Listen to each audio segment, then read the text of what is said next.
Chapter 3, Before You Start Exercising. This chapter is going to look at a couple things you need to think about before you start an exercise or a fitness program. Generally, um, aerobic exercise is safe and beneficial for most people. As we all know, there's some people that can have ill health after exercise, but in general, those folks are already at high risk for heart disease before they even start. And in that case, if they do exercise too vigorously, it could trigger a fatal heart attack.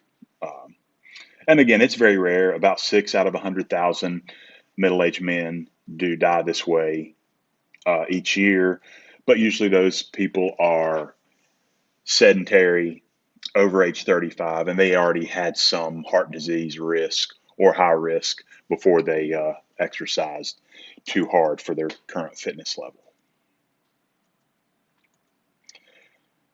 As far as athletic deaths in high school and colleges, usually it's just genetic problems that cause issues. Um, in one study, 158 athletes who died really young, 134 of them already had blood vessel defects that were present at birth. The most common thing is abnormal thickening of the heart's main pumping muscle. So, in other words, it's very rare when a young athlete dies during or after exercise. And then when it does happen, it's most often due to a birth defect of the heart and the blood vessel system. So, the physical activeness readiness questionnaire, also known as the PAR-Q, is a simple screening questionnaire that's used to identify those that should check with their doctor before starting an exercise program. And we'll take a look at that in just a second. But in general, you should know that uh, most individuals, except those that have some known serious disease, can begin a moderate exercise program, such as walking, without having to have an evaluation from a medical doctor. Uh, and then, whenever you're in doubt about your own personal health and safety, you could always get a medical evaluation. So, box 3-1, that's what a PAR-Q looks like. You have 7 questions. Check yes or no if you've experienced any of those. And anytime you check yes, you'll want to get a physician's clearance before you start an exercise program. This is real similar to what we use at the hospital's wellness center.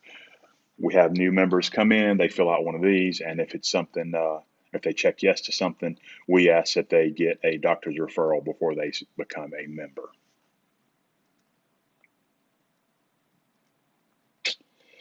So the American College of Sports Medicine, the ACSM, uh, also supports that most people can exercise without visiting a doctor first. Some things you'd want to consider or before starting or increasing your intensity, just your current physical activity level. Like, what have you been doing up to this point? Of course, you don't want to increase anything too quickly. Um, if you're having any signs or symptoms of diseases, you may want to get that checked out. And then your planned exercise intensity. Make it progressive where you start easy and kind of build up to the more high intensity exercises. But in general, medical clearance would only be needed for those that have some kind of cardiovascular, metabolic, or kidney disease. Or there maybe have some signs or symptoms of these diseases.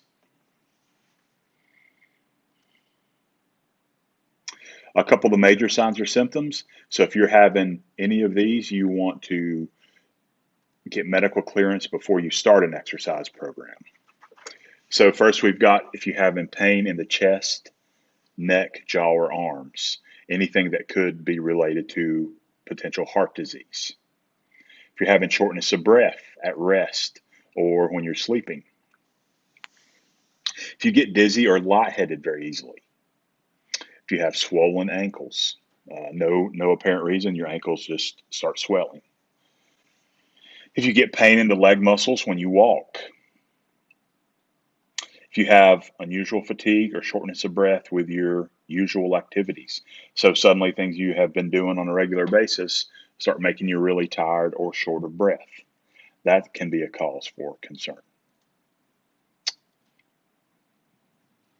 So if you do have any of these, you would want to, one way they test you is a graded treadmill test.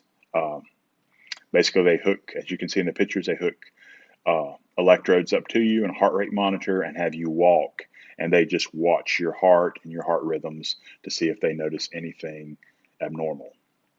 And they can use information during that to make sure you're exercising in a safe exercise intensity and make your program more effective. But that wraps up chapter 3.